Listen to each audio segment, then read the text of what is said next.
Yes. Okay. Hello, everyone. Hey. I'm glad that y'all are here. I'm glad that we could gather for Young Adults Ministry in my home this week. Fun times. So today we're going to be studying the resurrection of Jesus Christ, and we're going to be in Matthew 28, verses 1 through 20. So I don't know if any of y'all brought your Bibles, but if you have one, that's where we're going to be. Okay, I'll just go on and read it for y'all.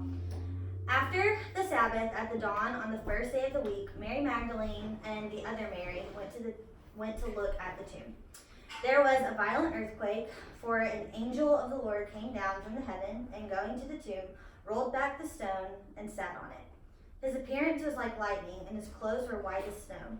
The guards were so afraid of him that they shook and became like dead men.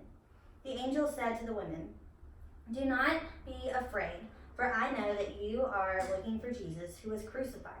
He is not here. He is risen, just as he said. Come and see the place where he lay. Then go quickly and tell his disciples, he has risen from the dead and is going ahead of you into Galilee. There you will see him. Now I have told you." So the women hurried away from the tomb, afraid yet filled with joy, and ran to tell his disciples. Suddenly Jesus met them. "Greetings," he said. They came to him, clasped his feet, and worshipped him. Then Jesus said to them, "Do not be afraid. Go and tell my brothers to go to Galilee, for there they will see me." While the women were on their way, some of the guards went into the city and reported to the chief priests everything that had happened. When the chief priests had met with the elders and devised a plan, they gave the soldiers a large sum of money, telling them, "You are to say, his disciples came during the night and stole him away while we were asleep. If this report gets to the governor, we will satisfy him and keep you out of trouble." So the soldiers took the money and did as they were instructed, and this story has been widely circulated among the Jews to this very day. Then the 11 disciples went to Galilee, to the mountain where Jesus had told them to go. When they saw him, they worshipped him, but some doubted. Then Jesus came to them and said, "All authority in heaven and on earth has been given to me. Therefore, go and make disciples of all nations, baptizing them in the name of the Father and of the Son and of the Holy Spirit, and teaching them to obey everything I have commanded you. And surely I am with you always to the very end of the age." This is the word of God for the people of God. Thanks be to God. Let's pray. Dear Heavenly Father, I thank you so much for this evening, God, and these friends that have come, Lord, to gather and talk about you and learn more about you. I just pray that you open our ears and our hearts, Lord, to what you have to say through your word tonight, God, and ultimately the beautiful resurrection story, God, of your Son, Jesus Christ. I just pray that we're attentive, Lord, and we walk out of here with a new perspective and changed hearts. In your name, amen. Amen. So, I know that how many of y'all have grown up in like a Christian school or church? Some of y'all? Yeah, most of us? Sweet, me too. But if you've grown up at like a church or in a Christian school or even a Christian family, you've probably had a significant amount of like Bible stories told to you. Some of the most popular ones are like centered around characters like Noah and his ark, and Jonah and the big whale. I was about to say Noah and the big whale, but that didn't really happen. But other events like the life of Jesus, and that would be like the Christmas story and the death and resurrection, the Easter story. Those are like popular ones. I'm sure y'all have heard plenty of times through like Veggie Tales or choir, like children's choir and songs and stuff. But yeah, when we hear these stories and read these stories and like see the picture books and stuff, like I think back on my childhood and my upbringing in a church and a Christian school, and I can honestly say that like because of that I got really familiar with some of these big concepts in the Bible, but that was before like I really understood them from a place of spiritual significance. So like the life and death of Jesus was always something I knew about, but it was kind of like a story more so than like this real big event in history. So like I said, one of these stories is the Easter story, otherwise known as like the biblical account of Jesus' death and resurrection, which sounds a whole lot bigger than the Easter story where you picture like bunnies and eggs and everything. So tonight I want to focus on the scripture in Matthew that we just read, detailing basically the resurrection and the last days of Jesus' time on earth. But I really want to focus on one line in this text that makes this passage like less of a story and more of a reality. And that's in verse 6 when the angel says to the woman, "He is not here, he is risen just as he said." That "just as he said" part is huge. This line pretty much solidifies that this Jesus is not like this deceptive character that so many people believed him to be. He's actually who he said he was. And that's the Son of God and the Son of Man who came to this earth to save us. So he told his disciples back in Matthew 17, I'll turn there and read that, but he said that "just as he said" part, I was like, when did he actually say that though? Because we like know that, but he actually reveals that to his disciples after he healed a boy with a demon. And it's Matthew 17:22. When they came together in Galilee, he said to them, "The Son of Man is going to be betrayed into the hands of men. They will kill him, and on the third day he will be raised to life." And it says the disciples were filled with grief. So, yeah, he said that was going to happen, and he did just as he said. He was, and he is, who he said he was, and this event became a reality, and it turned into the turning point of history, which basically changed the course of humanity forever, which is huge. So we're going to look at how this unfolds through the resurrection account in the book of Matthew. But first, let's look at the structure of the book as a whole.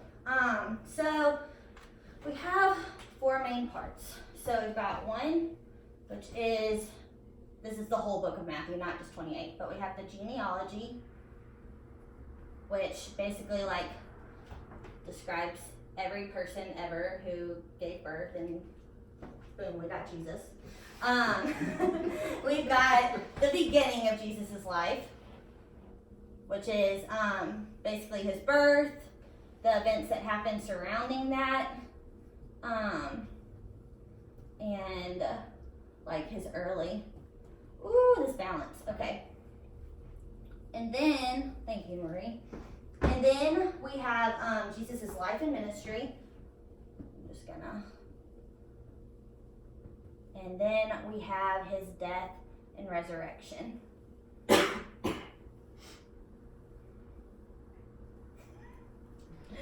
I'm great at this. Okay, so we have these 3 parts, and then this part, which we're talking about in Matthew 28. So this portion, the resurrection and whatnot, these are all rising action moments, and this is kind of the climax of the story. So the whole book of Matthew and the entire gospel story is leading up into this moment, into what we just read, which is Matthew 28, 1 through 20. So not only is this the climax in this narrative, but it's the climax for humanity, and it's still the climax today. It's the pinnacle of our faith and the gospel story that we've applied to our lives.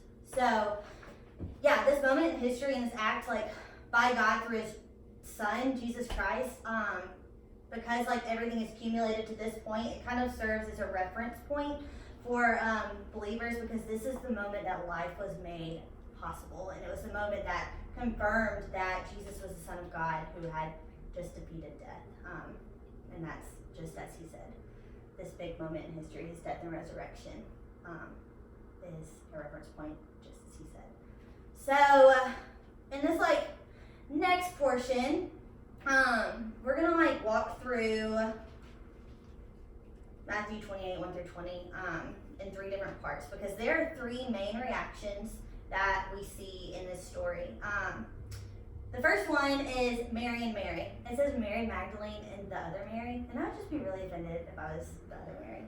I don't know, just come on, give me some credit. I saw Jesus. But these are 2 women who were incredibly close to Jesus. They loved him dearly. They were great friends. And they're actually the very first to hear about what happened. They were the first to hear about this resurrection. And they were the first to go and share the news. Verse 8 says, it says their reaction was, They hurried away from the tomb, afraid yet filled with joy, and ran to tell his disciples. I just think that's an interesting emotion, afraid yet filled with joy. It's like, man, this really happened, and I'm like running away, and I'm kind of freaking out because I have no clue like what the heck just happened, but like this is such a joyful time. So they're running and they're hurrying and to tell the disciples the news, and then they bump into Jesus along the way, and their like responses to worship him, like they're seeing Jesus for the first time, like not as their friend, but like their savior, because he's risen from the dead. Like that's the first time that they see like their faith is kind of confirmed because they've been believing in this for so long, and then like here it is in front of them. And then they like leave Jesus and run to tell others about it. So this is the first act of evangelism in the gospel story, which is really cool because it's done by these two women. So that's the first reaction is Mary, Mary. The second reaction we see are the guards and the chief priests in verses 11 through 15, and their reaction is quite different. So the guards and the chief priests are like, well, the guards go to the chief priests and they're like, look, this is what's happening. This guy's actually who he said he was, and he like did what he said he was going to do, and we kind of believe that like that wasn't going to happen. He is a false prophet, and the chief priest basically pays them off to lie about what they saw and say that the disciples took Jesus' body, and that's why he wasn't in the tomb. So right here we have people who know the truth of what happened but can't stand that they're wrong. So they come up with this plan to cover it up and spread like false news. So N.T. Wright, I don't know if many of y'all heard him, but N.T. Wright, he's like a revered theologian. He says that this denial of the resurrection, like from the perspective of the chief priests and the guards, like, and the people who are kind of on their side, it leaves everyone's worldview intact. So basically people could keep believing what they believed without conviction of actual truth. Like they could go along believing that lie because there's kind of been this like rumor to confirm it. So which is crazy because I just like, this is kind of part of this text that I'd always sort of skipped over and not really paid a whole lot of attention to. But like what this implies for today is that the source of doubt that exists in the world right now, like regarding Jesus and regarding like the resurrection and what he did for us, like it started with a group of people that knew the truth, but they refused to acknowledge it.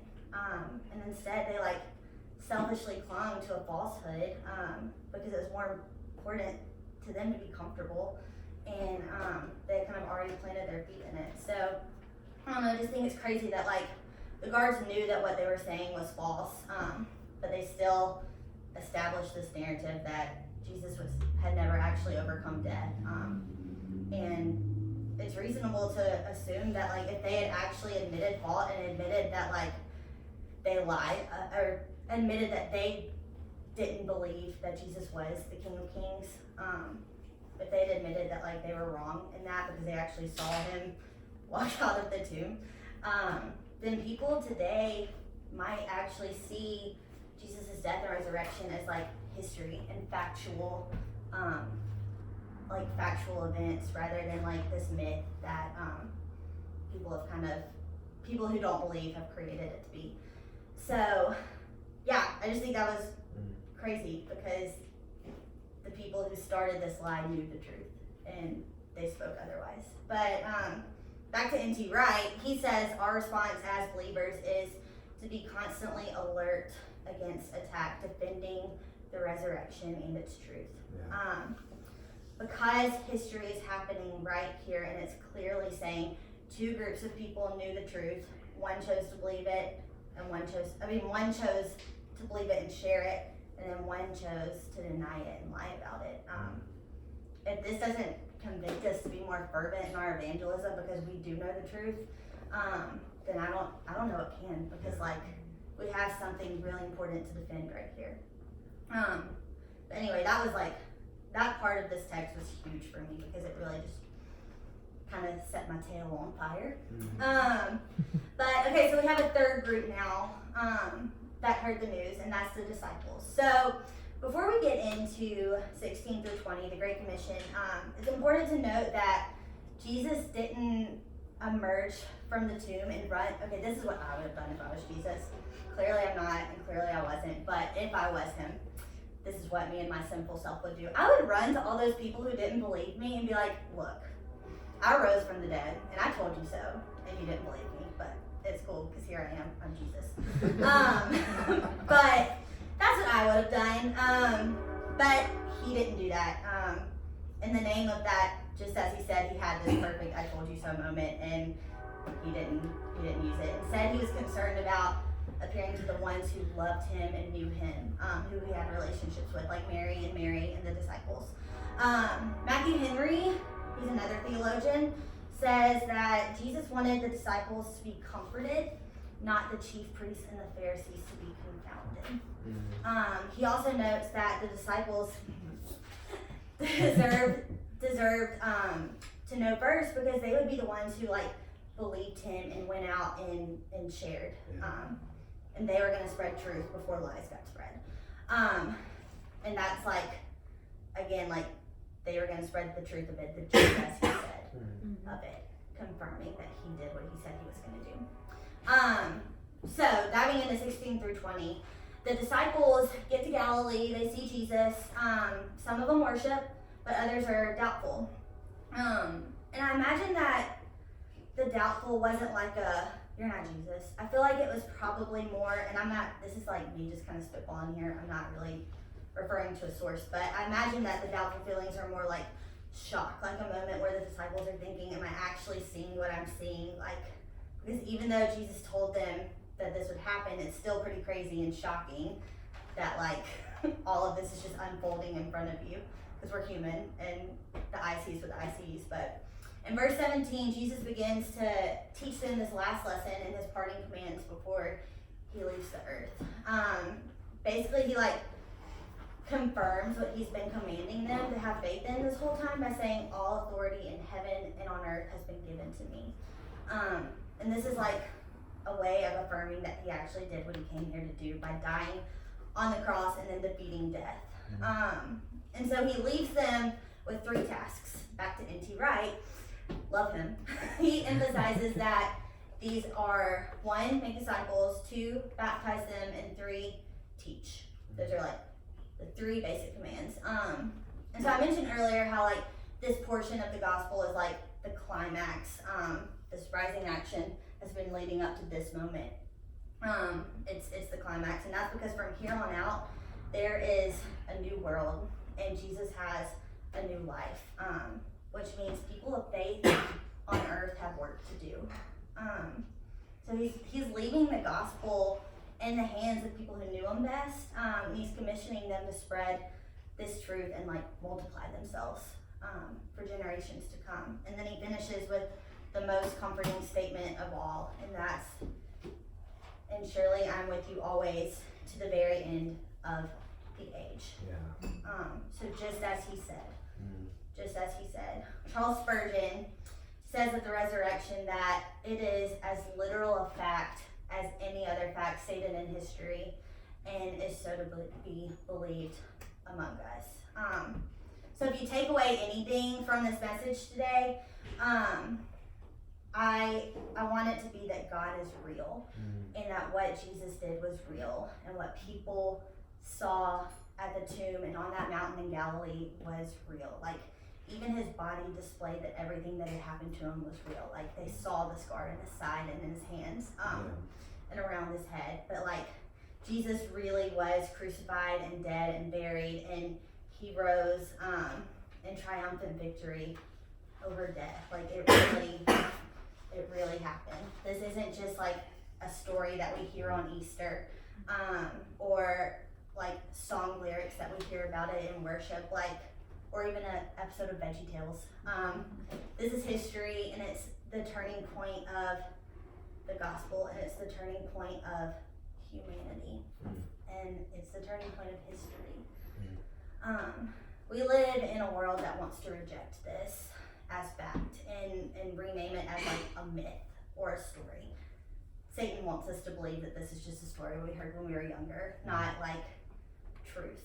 But just as the chief priests and the guard did, like that's what Satan wants us to believe about it.